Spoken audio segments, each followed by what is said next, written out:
رمضان المبارक 2026 में 3 मार्च को चांद को ग्रहण लगने जा रहा है। ये चांद ग्रहण पाकिस्तानी वक्त के मुताबिक कब शुरू होगा, इसका उरूज कब होगा और ये चांद ग्रहण कब खत्म होगा, इसी तरह चांद को क्यों ग्रहण लगता है, साइंस इस बारे में क्या कहती है और नबी करीम सल्लल्लाहु अलैहि वसल्लम ने इसके बारे में क्या इरशाद फरमाया है और चांद ग्रहण के वक्त हमें क्या करना चाहिए, कौन से काम है जो हमें नहीं करना चाहिए, किन कामों से हमने बचना है, खास तौर पर जो हामला खवातीन है उनके लिए क्या कुछ एहतियाती तदाबीर है, कौन से काम है जो हामला खातून को नहीं करने चाहिए। ये तमाम तर वो बातें जो आज किसी एक ही वीडियो में मैं आप लोगों के साथ शेयर करने जा रहा हूं। मुझे उम्मीद है अगर ये वीडियो मुकम्मल देख लेते हैं तो इंशाअल्लाह अज़्ज़ा वजल ये वीडियो आपके लिए बहुत ज्यादा हेल्पफुल साबित होगी। सबसे पहली चीज कि चांद को क्यों ग्रहण लगता है, साइंस इस बारे में क्या कहती है।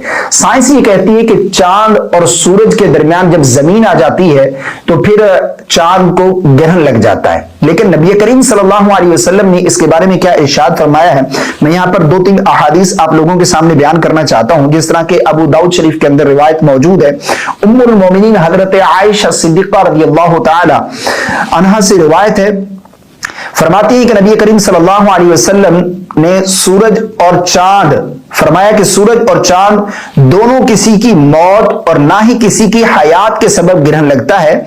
बस जब तुम इसे देखो तो अल्लाह ताला को पुकारो, उसकी किबरियाई बयान करो और सदका करो। यानी नबी करीम सल्लल्लाहु अलैहि वसल्लम की हयात तय्यबा में आपके साहबजादे हजरत इब्राहिम का जब इंतकाल हुआ तो बाज लोगों ने कहा कि चूंकि अल्लाह के नबी के साहबजादे का इंतकाल हुआ है तो इसलिए सूरज को ग्रहण लग गया।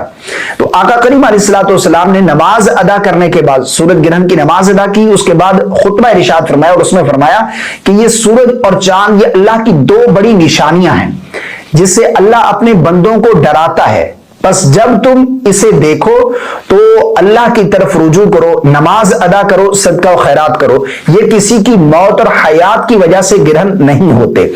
यानी अल्लाह की ये 2 बड़ी निशानियां हैं सूरज और चांद, और अल्लाह इससे अपने बंदों को डराता है। तो हमें उस वक्त अल्लाह की इबादत करनी चाहिए, तौबा इस्तिग़फ़ार की कसरत करनी चाहिए। और वो लोग जो सूरज और चांद की पूजा करते हैं, उसकी इबादत करते हैं, उनके लिए एक मैसेज होता है कि जिसकी तुम पूजा करते हो, जिसे तुम अपना माबूद मानते हो, उसका भी कोई रब है जिसने इन पर जो है वो ये सूरज और चांद को ग्रहण लगा दिया है। ये ग्रहण हो गए, ये भी खत्म होने वाले हैं। यानी तुम इनकी पूजा करते हो, बल्कि हकीकी जो इनका भी रब है, जो हकीकी रब है, उसी की ही इबादत करनी चाहिए। वही इबादत के लायक है और वो अल्लाह वहदहू ला शरीक है। ठीक है ना। तो ये अल्लाह की 2 बड़ी निशानी है, अल्लाह इससे अपने बंदों को डराता है। ये नबी करीम सल्लल्लाहु अलैहि वसल्लम ने इरशाद फरमाया। अब ये चांद ग्रहण जो है ये किस वक्त शुरू होगा, कौन सी तारीख है और किस वक्त ये शुरू होगा, कब इसका उरूज होगा और चांद ग्रहण जो है ये कब खत्म होगा, ये महकमा मौसमियात की कुछ रिपोर्ट्स मेरे सामने हैं, मैं यहां पर पढ़ देता हूं। जिस तरह के महकमा मौसमियात के मुताबिक रवां साल का पहला मुकम्मल चांद ग्रहण 3 मार्च को होगा।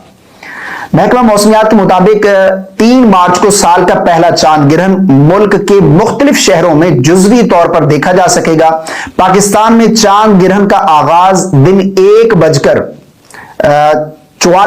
पर 44 पर होगा और महकमा मौसमियात ने बताया है कि दिन 2:50 पर चांद को ग्रहण लगना शुरू होगा। यानी 2:50 पर चांद को ग्रहण लगना शुरू होगा और शाम 4:05 पर मुकम्मल चांद ग्रहण का आगाज होगा, जबकि चांद ग्रहण शाम 4:34 पर 34 पर अपने उरूज पर होगा। यानी मुकम्मल जो चांद ग्रहण हो जाएगा ये 4:34 पर उरूज पर होगा। और फरमाया कि 5:03 पर मुकम्मल ग्रहण खत्म होना शुरू हो जाएगा और रात 7:23 पर यानी 23 मार्च रात 7:23 पर चांद ग्रहण मुकम्मल तौर पर खत्म हो जाएगा। ये जो है ये महकमा मौसमियात का कहना है कि चांद ग्रहण एशिया, ऑस्ट्रेलिया, शुमाली और जनूबी और अमेरिका और दीगर मकामात में भी देखा जाएगा। पाकिस्तान में भी ये रात को चूंकि खत्म होगा तो यहां पर भी नजर आएगा।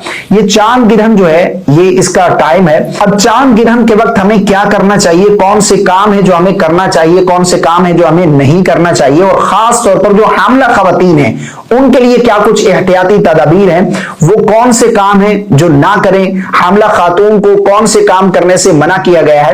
یہاں پر بہت ساری چیزیں سننے کو ملتی ہے, جس طرح بتایا جاتا ہے کہ حاملہ خاتون جو ہے وہ چاند گرہن اور سورج گرہن کے وقت جو ہے وہ آگ کے قریب نہ جائے, ہاتھ میں چھری یا کینچی نہ پکڑے, تیز دھاری دار چیزیں نہ پکڑے, چلتی پھرتی رہے, بیٹھے نہیں. اور اسی طرح جو ہے وہ اگر چھری پکڑے گی تو اس کے بچے کے اعضاء جو ہے, ہونٹ کٹا ہوا پیدا ہوگا, ناک کٹا ہوا پیدا ہوگا, کان کٹا ہوا پیدا ہوگا, جسم کے کسی اعضاء کو جو ہے وہ نقصان پہنچے گا, یا پھر اسی طرح آگ کے قریب نہ جائے, اس سے بچے کا جسم جو ہے وہ جلا ہوا پیدا ہوگا, اس میں نشانات ہوں گے. تو یہ تمام تر باتیں جو ہیں یہ غیروں سے ہمارے اندر داخل ہوئی ہیں, دین اسلام سے ان باتوں کا کوئی تعلق نہیں ہے.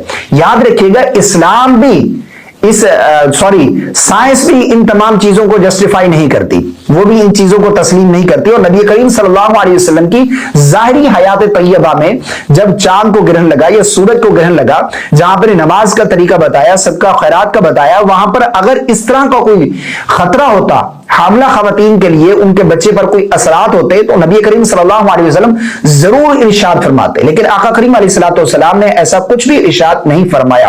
تو پتہ چلا کہ یہ تمام باتیں صرف ایک غلط فہمیاں ہیں اور غیروں کی طرف سے یہ ہمارے اندر داخل ہوئی ہیں. تو ایک تو حاملہ خاتون جو ہے وہ ایک پریگنیسی کی تکلیف میں ہوتی ہے, جس طرح کہ ایک خاتون مجھے بتا رہی تھی کہ آپ کی ویڈیو دیکھنے کے بعد مجھے کوئی سکون ملا ہے, ورنہ میری ساس جو ہے وہ مجھے اتنا پریشرائز کر رہی تھی کہ چاند کو گرہن لگنے والا ہے, لہذا تم نے یہ احتیاط کرنی ہے, اس طرح نہیں کرنا, یہ نہیں کرنا, آگ کے قریب نہیں جانا, چھری نہیں پکڑنی, ورنہ تمہارا بچہ اس طرح. مجھے اس طرح خوف و ہراس جو ہے وہ کیا جا رہا تھا. تو یاد رکھیے گا, ان چیزوں کا اسلام کے ساتھ کوئی تعلق نہیں ہے. اپنا عقیدہ مضبوط بنائیں, ہوتا وہی ہے جو میرا رب چاہتا ہے. اللہ پر یقین رکھیں, انشاءاللہ عز و جل ان چیزوں کا اسلام کے ساتھ کوئی تعلق نہیں ہے. تو حاملہ خواتین جو ہیں وہ بھی نماز ادا کریں, توبہ استغفار کریں, لیٹ بھی سکتی ہے, بیٹھ بھی سکتی ہے, ایسا نہیں ہے کہ وہ چلتی پھرتی رہے. ایک تو پریگنیسی کی وجہ سے اسے تکلیف, اور اوپر سے یہ آزمائش جو گھر کے بوڑھے بزرگ ہیں وہ ان کے اوپر ڈال دیتے ہیں. تو ان چیزوں سے آپ باہر نکلیے گا. مجھے امید ہے آپ کو میری باتیں سمجھ آ گئی ہوں گی. اللہ تعالی ہم سب کو صحیح دین سمجھنے کی توفیق عطا فرمائے. اللہ ہم سب کو صحیح دین سمجھ کر اس پر عمل پیرا ہونے کی توفیق عطا فرمائے. اس کلپ کو شیئر کر دیجیے گا تاکہ دوسرے لوگوں کا بھی فائدہ ہو, اور یہ جو تمام چیزیں ہیں ان چیزوں سے باہر نکلے, اور جو نبی کریم صلی اللہ علیہ وسلم کی تعلیمات ہے اس پر ہم عمل کریں. یہ ہمارے لیے صدقہ جاریہ بنے گا. مجھے اپنی خاص دعا میں یاد رکھیے گا, لائک کر دیجیے گا, شیئر کر دیجیے گا, کامنٹ ضرور کر دیجیے گا. السلام علیکم ورحمۃ اللہ.